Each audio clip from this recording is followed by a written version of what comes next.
Pemirsa Suara Harapan, pemerintah masyarakat Desa Oenoni 2, Kecamatan Amarasi menargetkan tak ada lagi kasus stunting di desa mereka di tahun 2025. Sebagai wujud komitmen tersebut, pemerintah desa bekerja sama dengan Puskesmas melaksanakan program pemberian makan tambahan bagi bayi dan ibu hamil di Desa Oenoni. Saya minta komitmen kita semua untuk kita urus anak-anak kita ini secara serius. Mudah-mudahan di tahun 2025 tidak ada lagi kasus stunting, kata Kepala Desa Oenoni 2, Jalinus Bureran, kepada kader Posyandu dan masyarakat yang hadir dalam pembukaan program PMT yang dilaksanakan di kantor Desa Oenoni Senin 13 Mei tahun 2024.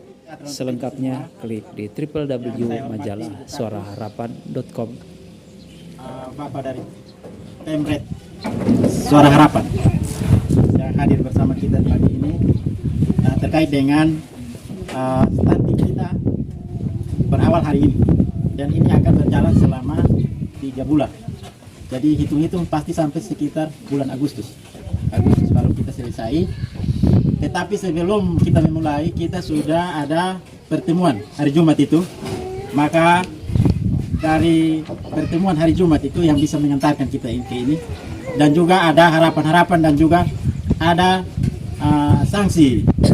Sanksinya itu mungkin Bapak Ibu sudah tahu toh. Saya tidak perlu menjelaskan lebih detail lagi soal sanksinya, tapi bukan masalah sanksinya, tetapi saya minta komitmen kita untuk anak-anak kita ini kita urus secara serius, supaya yang kami harapkan untuk 2025 ini dia bisa selesai, mudah-mudahan. Tetapi saya yakin bahwa kita semua sudah serius sampai hari Jumat, dan juga saat ini kita ada di sini untuk bersama Ibu Kapus dan juga teman-teman semua kita memantau. Saya bilang di kantor desa supaya saya pantau cepat. Hari ini belum ada dari pemerintah yang mendampingi, contohnya Ibu PKK dong juga tidak ada karena mereka ada sibuk semua. Tapi mungkin besok dan seterusnya pasti mereka mendampingi. Tetapi mendampingi untuk bukan mau berubah yang ditetapkan, tapi mereka mendampingi untuk kinerjanya. Jangan sampai ada ibu mendamping balita yang tidak datang, terus yang kader-kader yang masa itu tidak datang, yang lain datang, yang lain tidak datang. Nah, ini yang dipantau. Terus dalam kesepakatan kita juga kami ada buat absen itu setiap hari.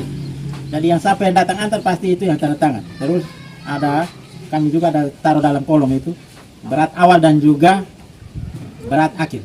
Itu dihitung di minggu terakhir. Minggu ini makan ditimbang dulu, cek beratnya, dan pada hari Sabtu Sabtu itu nanti dicek lagi supaya kita tahu dia peningkatannya sampai di mana. Yang pertama. Yang berikut mungkin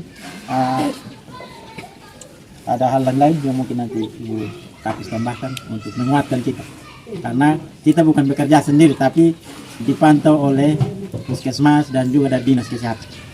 Mungkin ini saja yang saya sampaikan. Salam untuk kita semua. Selamat siang untuk kita semua, Mama Kader. Mari kita duduk di depan. Sebelum mulai PMT ini timbang tadi kok, timbang ukur tinggi badan. Jadi dari segi administrasi tadi Bapak Desa sudah menjelaskan. Ibu hanya mengingatkan untuk dalam proses pemberian makanan tambahan ini waktunya cukup panjang ya, 90 hari itu tentu mama mesti dapat meluangkan waktu. Di sini kita belajar bersama bagaimana mengolah kita punya pangan, kita punya bahan makanan yang ada di sekitar lingkungan. Contohnya marungga, jantung pisang, yang biasanya kita masak dengan cara yang biasa. Di sini ada tenaga gizi, ada Mama Kader yang nanti mengajarkan bagaimana kita punya bahan makanan yang ada di kita punya lingkungan sekitar ini kita olah menjadi satu menu yang lebih menarik untuk anak-anak.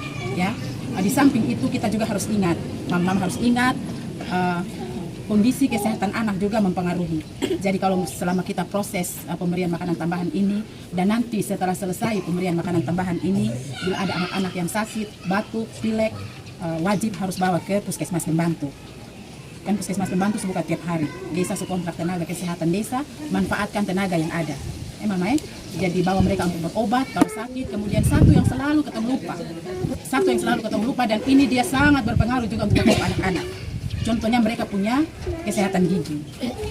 Perhatikan mereka punya kesehatan gigi. Pagi-pagi bangun, sebelum tidur, setelah dorang makan yang manis-manis, tolong perhatikan dan bersihkan. Karena kalau gigi su rusak, gigi su mulai lubang, dia su mulai rasa sakit, tentu pengaruh dengan dia punya pola makan. Jadi memang waktunya panjang. Intinya di sini tempat kita belajar bersama. Jangan berkecil hati kalau setiap hari maju mundur dari rumah datang ke sini. Jangan malu untuk tiap hari di kantor desa bikin apa. Jadi ini jadi cambuk untuk kita semua, kita bangun generasi penerus dari Desa Ainoni. Kemarin evaluasi terakhir di bulan Februari untuk Desa Ainoni ini tidak ada penambahan stunting baru. Memang ini seharusnya menjadi kita punya keberhasilan bersama. Yang datang makan di sini anak-anak yang umur sudah 2 tahun ke atas. Saya kelahiran yang data terakhir itu dari Puskesmas kelahiran tahun 2021. Berarti kita sudah tidak ada stunting baru ada penambahan kemarin.